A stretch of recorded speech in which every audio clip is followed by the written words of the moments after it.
우리가 그 주님의 증인으로 산다고 하는 것은 다르게 표현하면 첫 번째로 우리 한 사람 한 사람이 서로를 위한 밑가지로 사는 것입니다.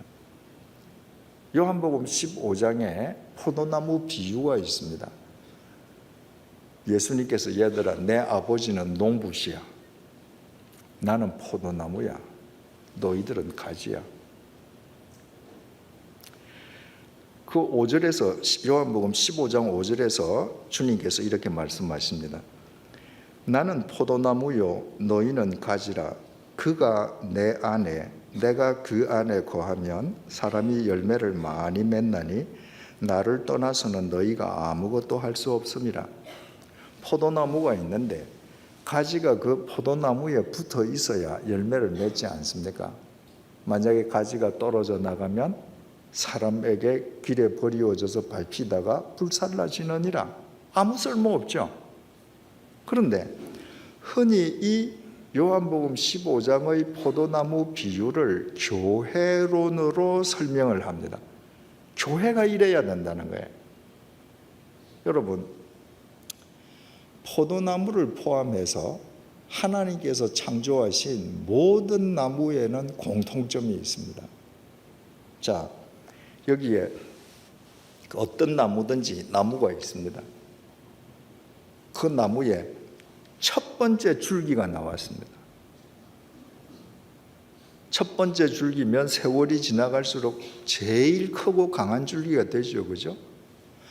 그 나무에 두 번째 줄기가 나왔습니다. 어디에 앉습니까? 두 번째 줄기가. 첫 번째 줄기 밑으로 들어갑니까? 위로 올라갑니까? 위로 올라갑니다. 세 번째 줄기는 그 위로 올라갑니다. 세 번째 가지는. 언제든지 하나님께서 창조하신 살아있는 나무는 가장 마지막에 나온 가장 여린 가지가 제일 윗자리에 있습니다. 여러분 상식적으로 생각하면 어떻게 해야 합니까?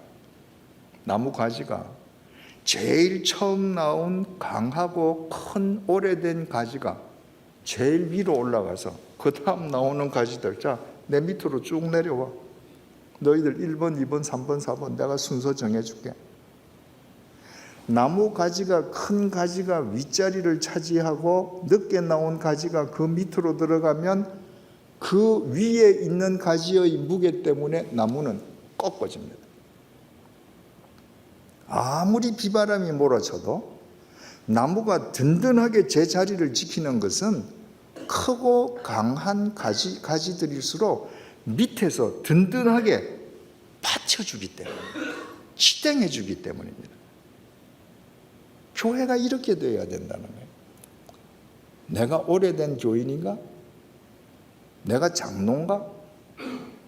권사인가? 직분이 높은가? 헌금을 많이 하는가? 그런 사람일수록 밑가지가 되어서 누구든지 이 교회에 와서 마음대로 봉사하라고 지탱시켜주는 버팀목이 되어줘야 됩니다. 그런 교회에서 베드로와 요한과 같은 시기 질투로 인한 거짓 모함이 일어나겠습니까? 왜 교회에 분란이 일어납니까? 간단합니다, 여러분. 교회에서 목사든지 장로든지 집사든지 권사든지 윗가지가 되려고 하는 순간에 교회는 분란 생깁니다. 그 무거운 가지가 위에 있는데 이게 부담스럽지 않겠습니까? 꺾어지지 않겠습니까?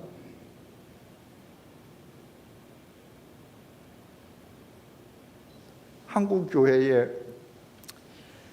장로 제도는 짧은 시간 안에 한국 교회를 부흥시키는데 큰 기여를 했습니다. 그런데 장로교회가 생기고 100여 년이 흐른 지금은 한국의 그 장로 제도가 적잖게 밑가지가 되어야 하는 교회의 걸림돌이 되고 있습니다. 여러분, 프로테스탄트들이 왜 생겼습니까? 조항을 정점으로 조항, 주교, 주임 신부 이 하이어라키 그 권력 구조에 프로테스트 저항한 사람들이 계신 게 없는 그 저항을 어떻게 했는가? 스위스 제네바에서 장 칼뱅은 리폼드 처치를 만들었습니다. 거의 대한민국의 모든 장로교회는 장로교회의 효시를 장 칼뱅이라고 얘기합니다. 그 잘못 아신 겁니다. 장 칼뱅은 장로교회를 만든 적이 없습니다. 장 칼뱅이 만든 교회는 리폼드 처치입니다. 개혁교회입니다. 그 교황이 권력을 행사하는 그 계급주의, 권력주의, 하이어라키에 맞서기 위해서 엘더들을 중심으로 한 대의 정치 체제를 만든 것입니다. 너는 혼자 결정하지.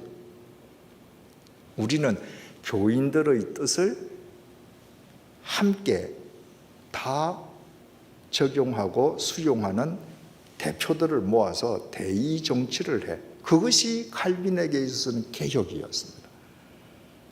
그래서 칼빈의 그 후예들이 북유럽에 가서 리폼드 처치를 한 교회는 우리나라와 같은 형태의 장로 시스템이 없습니다. 그 권력화되고 계급화되는 화석화된 종교 권력에 프로테스트하는 것 자체가 리폼이기 때문에 그 리폼을 하는 방식은 다 다를 수 있다고 본 겁니다. 그런데 스코틀랜드에서 가톨릭에게 박해를 받던 존 낙스가 죽음을 피해서 제네바로 망명을 해서 장 칼뱅 옆에서 개혁을 돕다가 존 낙스는 장 칼뱅의 리폼드 처치를 사람을 중심으로 하는 인적 시스템으로 받아들였습니다. 그래서 존 낙스가 스코틀랜드로 돌아가서 에딘버러에 프레스비테리언 처치를 세웠습니다. 장로교회를 세웠습니다. 그 장로교회에서 선교사들이 대서양을 건너가서 미국의 장로교회가 생겼습니다. 미국 장로교회가 선교사를 파송해서 우리나라의 장로교회가 세워졌습니다. 그러니까 우리나라 장로교회의 효시는 장 칼뱅이 아니라 스코틀랜드의 존 낙스입니다. 존 낙스의 장로교회 오늘날 없습니다. 에딘버러에 가면 존 낙스가 목회했던 그 예배당 형회만 남아 있습니다. 미국의 장로교회, 미국에서 가장 군소교단입니다. 미국에 이민 간 사람들은 어떤 사람들입니까? 유럽에서 태어날 때부터 왕자로 태어나서 왕으로 군림하는 그 정치 시스템이 싫다고 목숨을 걸고 대서양 건너서 미국 이민 간 사람들입니다. 그 사람들이 한번 누군가가 장로가 되어서 죽을 때까지 교회의 웃자리에서 권력을 행사한다? 체질적으로 안 맞는 거예요. 그래서 미국에서 제일 큰 교회는 침례교단입니다. 권력이 없는 교회, 평신도가 다 하는 교회, 그런 의미에서 성광교회가 참 큰 일을 지금 하고 있죠. 그래서 미국에서는 이미 장로교회가 직능제로 바뀌었습니다. 우리 국회에 비례대표가 있지 않습니까? 지역구 의원이 있는가 하면 무슨 약사회에서 한 명 나오고 또 뭐 전문 그런 단체에서 한 명씩 해서 비례대표로 하듯이 미국의 엘더들은, 미국 장로교회의 엘더들은 직능 대표입니다. 그러니까 20대를 대표하는 엘더가 나오고 30대 여성을 대표하는 엘더가 나오고 이렇게 해서 교회를 운영해 나가는 것이죠. 그런데 그 미국 군소교단에서 파송한 선교사들이 대한민국에 왔는데 대한민국에서는 이 장로교회 제도가 가부장적인 유교 사회의 가부장제와 딱 결합을 해서 한국인의 입맛에 딱 맞게 되었습니다. 그래서 계급이 되었습니다.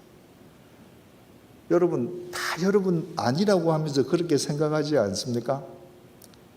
세례받고 나면 소리집사 되고 그 다음에 안수집사가 돼야 높아졌다고 생각하시죠? 그리고 안수집사 하다가 장로가 돼야 높아졌다고 생각하지 않습니까? 아니, 한국에서 장로들은 저렇게 권력을 행사하는데 왜 우리 여자들에게는 안 줘? 그래서 전 세계에서 아무 데도 없는 권사 직분이 한국에 생겼습니다.